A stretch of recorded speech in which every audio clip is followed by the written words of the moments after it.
week's Texas Roadhouse press conference. A little bit of a slow week at home, but we've got a lot going on this week. Men's golf playing today and tomorrow at the Hilltopper Classic. Tuesday night is the Justin Kerrigan Show at Scratch Kitchen from 6 to 7 o'clock on Rock 95.1. Thursday, women's tennis closes out their fall season at the ITA Regionals this weekend in Dallas. Men's soccer is on the road at Lubbock Christian at 3 o'clock, and women's soccer is at UT Tyler at 7 o'clock. Friday, men's and women's swimming and diving heads to San Antonio for the Incarnate Word Houston Tri-Meet at noon. Men's and women's cross country are at the New Mexico Junior College at 6 o'clock in Hobbs, New Mexico, and volleyball starts their weekend at Angelo State at 7 o'clock. Saturday, women's soccer is at Texas A&M Commerce at 1 o'clock. Men's soccer is at Eastern New Mexico at 1 o'clock. Volleyball is on the road at Lubbock Christian at 2 o'clock. And at 7 o'clock, we have our one lone home event. Football takes on Tarleton State at Ratliff Stadium at 7 o'clock. All right, we're going to start today with our Director of Marketing, Richard Acosta, who's going to talk to you about a few of the things we have going on this week. Thank you, Ryan. Howdy, guys. Let me know you're ready. Everyone ready? Well, welcome everyone to our press conference. We're very excited about hosting number 14 in the country, Tarleton State, this week. We have a lot of things going on. This game is going to be a little bit different in our setup and our start time than we have had in our home games. And we have a lot of promotional things. I just want to share some of that with you guys and help get the word out. First and foremost, we want to thank our sponsor. The approach that we've taken this year is to concentrate on the PV part of UT Permian Basin. And in that aspect, we've reached out to the City of Andrews and we've developed some partnerships and some relationships over there. The National Bank of Andrews and Permian Basin Abstract Company will be our title sponsors for this game.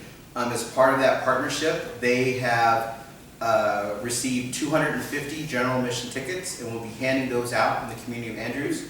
So that community will come and help celebrate what we are calling Andrews Day.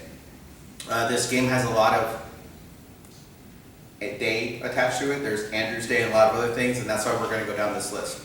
Kickoff will be at 7 p.m., usually at 6 o'clock. We're going to start at 7 p.m. But most importantly, our tailgating will not start till 2:30 p.m. Odessa High School is playing a game at 11 o'clock there at Ratliff, and we want to give their fans an opportunity to enjoy their homecoming and take full advantage without us being in the way.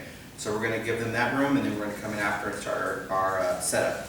The event that we call Falcon Walk, which is still a working title, but it's starting to stick, where the players get off and walk through the crowd, has been moved to 5 o'clock.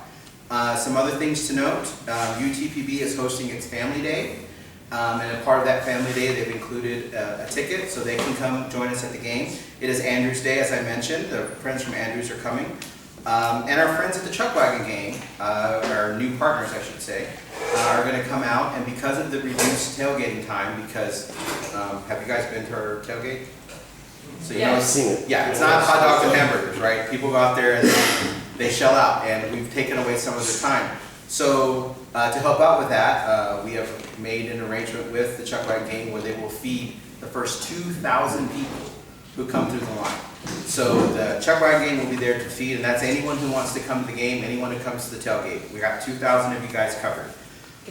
We are also going to have 80 campers from the UTPB Little Twirlers Camp performing at halftime, and these are little twirlers. They're absolutely adorable, and you don't want to miss that. As we mentioned, there is an Odessa High game earlier that day, and to reach out to them, since they've already had one football game, if you go to the OHS game and you have your ticket stub, you can buy a general admission ticket for $8 to come to our game. We like for them to stay and be part of the university football experience and have a good time at that game. So you'll have to give up your ticket stub then. So you give us a ticket stub, we give you a ticket for $8 to get into the game. Speaking of tickets, we are starting to get lines at our ticket office, which is a great problem to have. We love that people are excited about coming to our games. We don't want you to get stuck in line. You can buy your tickets early. You can buy them online at thewagner.com. There's a link on our website. There's a link at the Wagner. You can call the ticket office at the Wagner. Please get your tickets early so you don't have to wait in line. Okay? We're going to put that out there. We're going to be pushing that all week, and I appreciate your help in getting the word out on that. Also, after even this weekend away, there's a lot of movement on our social media and a lot of people wondering how they can watch the game. You can't make it to the game. You can, of course, listen to it on Rock 95.1. That's where we have the live broadcast and the pregame show, postgame show.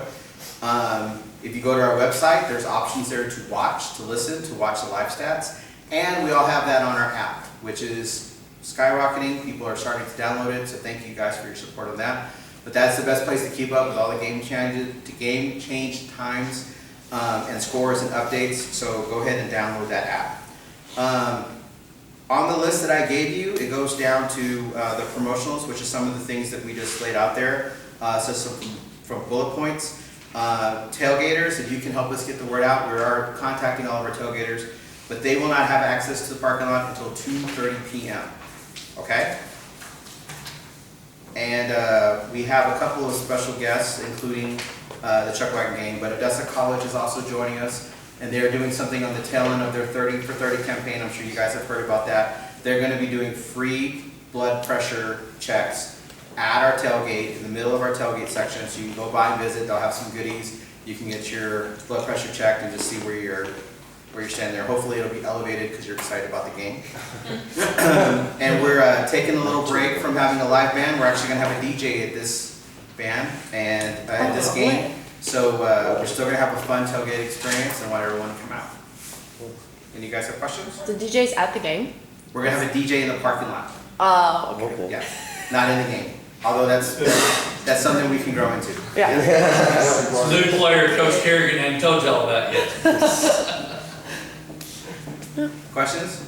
All right, anything you guys can do to help us get the word out on this stuff, okay? We want everyone to know what's going on. There's quite a bit of changes, but still have a good game experience, okay? Sure. Thank you guys. Yep, thank you.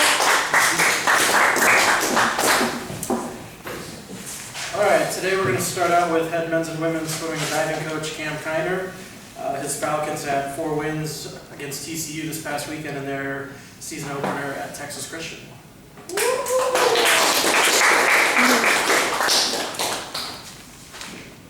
So Coach, if you'll just talk about this past weekend.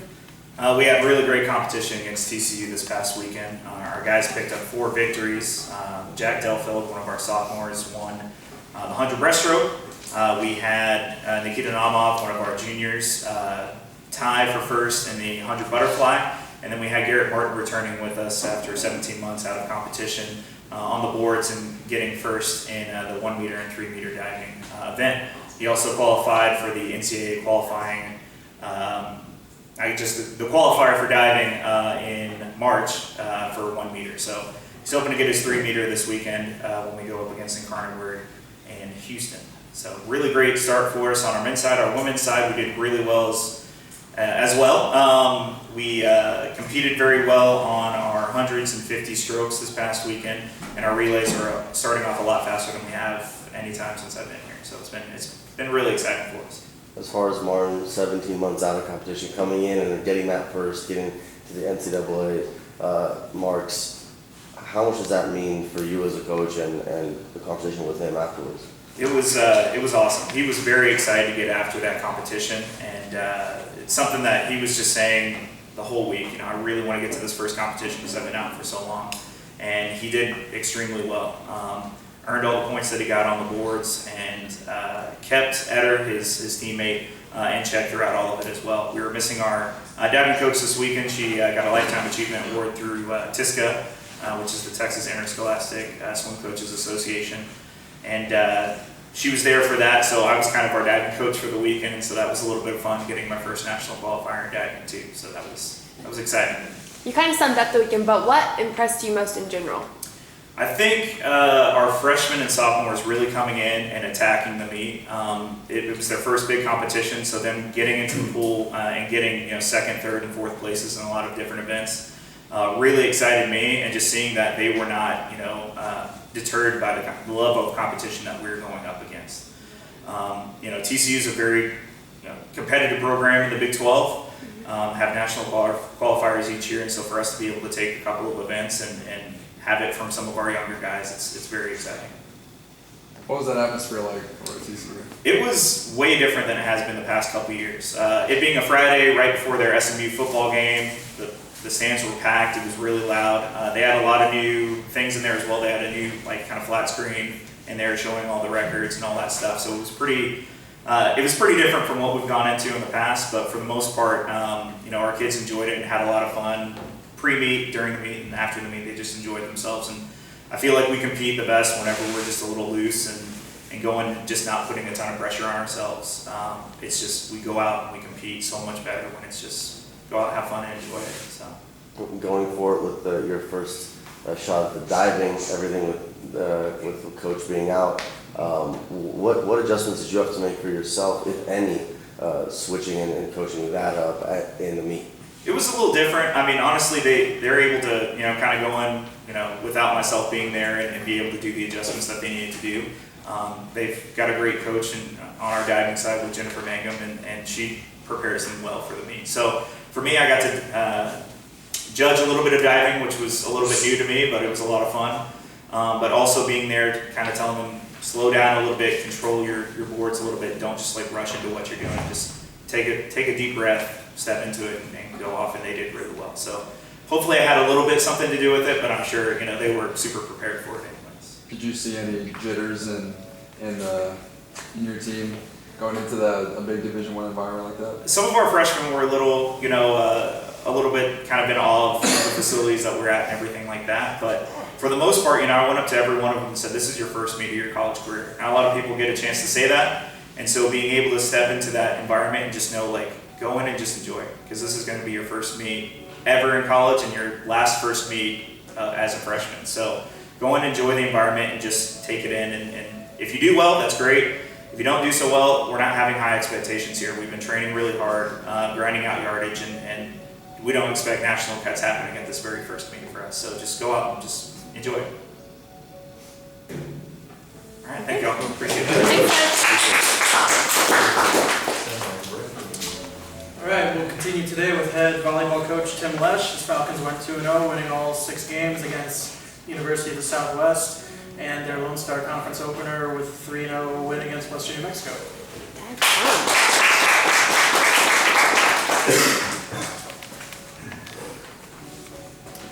Good afternoon. Falcon volleyball had another good week. We were road warriors this week, and were able to pull out 2 wins, 1 non-conference, and especially excited to start off conference play with a win on the road. That's been one of our goals as a team, is to be better on the road this year, so really proud of the team for being able to play in a hostile environment both nights and play Falcon volleyball and come away with sweeps in both events. So starting off that conference you just mentioned feels really good. That was a goal. So not only starting it off with a road win, but then an in-conference road win. What does that do for the confidence of the squad just to start things off? I think for our new players especially, it lets them know that what we've been doing is paying off. All the hard work in preseason and non-conference play. And it also, kind of opens their eyes that the Lone Star is a really tough conference, and every match is tough, especially when you're on the road. There's no easy matches, and hopefully we can use that confidence they gain to do the same thing this weekend. We're on the road for a couple matches this weekend, and want to continue that streak. Coach, you mentioned last week that you changed lineups like 8 times. Have you settled on a rotation now that you started conference play? It's becoming clearer. We've had a couple injuries, so we've got a couple kids in and out.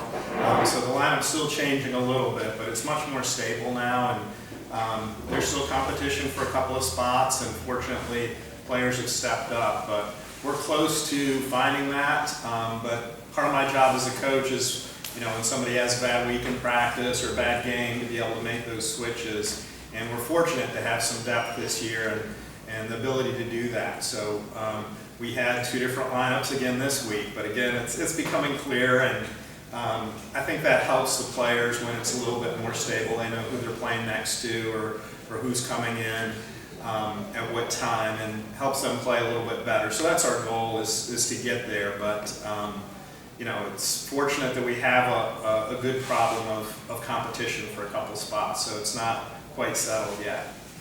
So through the injuries, of course, you just mentioned, it's your job to make those decisions, but how nice is it when you have that depth and have that talent where the players just have that next player up mentality each and every set, and obviously it's been working. Yeah, that's exactly the mentality that I have as next player up. And we kind of do that in practice as well. So they're used to, playing with, the starters or the second team or whatever you want to call it. But everybody's comfortable playing with each other, and it's something we didn't have last year. Toward the end of the season, we had like 9 or 10 healthy players, and that was our rotation. And we typically use about 10 or 11 players in our rotation. But right now, even with a couple girls out, we have 16, fighting for those 10 spots or whatever. And yeah, it's something, I haven't really had the luxury in my time here to have the depth. So it's great not just for me to have those options, but for the team to have that confidence that, if, something's going wrong, we've got somebody else that can come in and step up and help the team. And really, that's what happened in both matches this week is offensively and defensively, we had a bunch of players contribute. It wasn't 1 or 2 players were the stars or anything like that. It was a real team effort both matches, and it's nice to have that.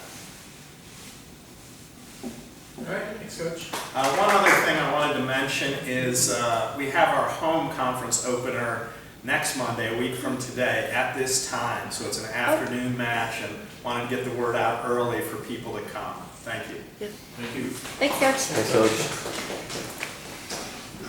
All right, we'll continue with senior linebacker Keegan Gray. Keegan had 10 tackles this past week, 3.5 tackles for loss, and had a safety for the Falcons their second straight as a games. Keegan, start off with your team's defensive performance against a nationally ranked team, limiting them to 14 points, no points in the fourth quarter. What did you guys do this past week? I think it was a great performance. Just like Coach Martin said, it was a great performance, but our defensive motto is to be undisputed. That being, when we leave the field, there's no question that we were the better defense, the best defense on the field, and as an undisputed defense, we should have given up 0. So although it was a great performance, we still want to get better. So you and Chris are both, it's the only NCAA program where both of you guys are top 40 in tackles or top 50 in tackles. So when you guys have that kind of leadership, how do you feel going on the field, just knowing that's there for you guys when you're there leading that defense? It's awesome, but I think Chris would say the same thing. We can't do any of that without our defensive line. I think that's a lot of unnoticed credit that goes to them. Without open lanes to run through, and them holding on to guards and centers, not letting them climb up to us, I don't think either of us get the amount of tackles that we have. So a lot of that credit does go to the D-line, but we enjoy being leaders out there. So speaking of that cohesiveness, how can you speak to so far, just the beginning of the season, but how much of a cohesive unit you guys have been as a defense? We're all pretty tight-knit. Of course, a lot of us have been here for a while. There's quite a few guys on the defense that have been here for 4 years, some 5 with, like Chris. I think we became closer and closer as the years have gone by, and that's only helped us as a unit. So, I think everybody can see what it's starting to become. So, Just in general, how do you feel about the performance on Saturday? Like I said, I thought we played really good, but we can always be better. We gave up 14 points, and that's 14 points too much. So, Talk about your secondary this year helping you guys out. Obviously, the change behind you has allowed you guys to be a bit more freer what you're doing. It's awesome.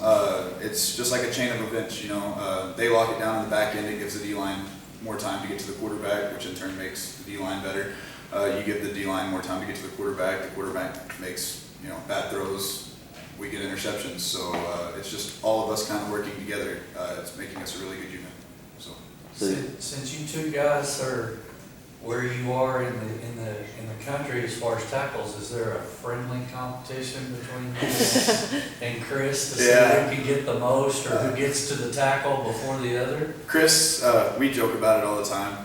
I like the TFLs, so I tell Chris he can have more tackles as long as I get more TFLs a game. So. So you obviously already mentioned, you want to keep improving. That 0 is that number. So what are some of the details football-wise that you could think of from these past 3 games that could still get a little bit better? It's just the little things. Starting out the game fast. I mean, of course, we went 3 and out the first drive, but like the week before, we let Northern Michigan score on that first drive. Figuring out things faster, paying attention to the smallest of details is what's going to take us from great to undisputed. Taking a wrong first step, like in my case, could put me in a bad position, and just from that, that's giving up a 15+ yard run. So it's just the very, very fine details I feel like we're down to at this point, and hopefully we'll get better at that every week. So. Do you think the beginning of advanced swimming class that you're in has helped you with the stamina for the games? Definitely kept me flexible. I like it, so I enjoy being in there. Okay. All right, thanks We all again. good? All right, Thanks again. The instructor makes her ask. All right, we'll close today out with head football coach Justin Carrigan. Falcons take on number 4 Tarleton this Saturday at 7 o'clock. Appreciate it. The tackle calendar. Yeah. Swim class is good. No, we were watching the game on the Lone Star Conference Network, and there was a lot of, he's in my swim class! Paid So off. he was very proud. Paid off. We had to get more people in your swim class. The Saturday was tough. The defense played extremely well and gave us a million opportunities. Special teams gave us a million opportunities to come away with a victory, being our first one over a top-ranked opponent. Very frustrating offensively to not get it done, to not get into the end zone, not put enough points on the board, to have been as explosive as we've been the first couple of weeks. And a lot of that's on us as coaches, and make sure that we're ready with the game plan and prepare great execution. And it was one of the things that was lacking offensively was execution, discipline of assignment. But again, it's on us as coaches, kind of got to go back to the drawing board and reassess some things. Looking forward for another great opportunity of playing a top-ranked opponent, number 4 team in the country.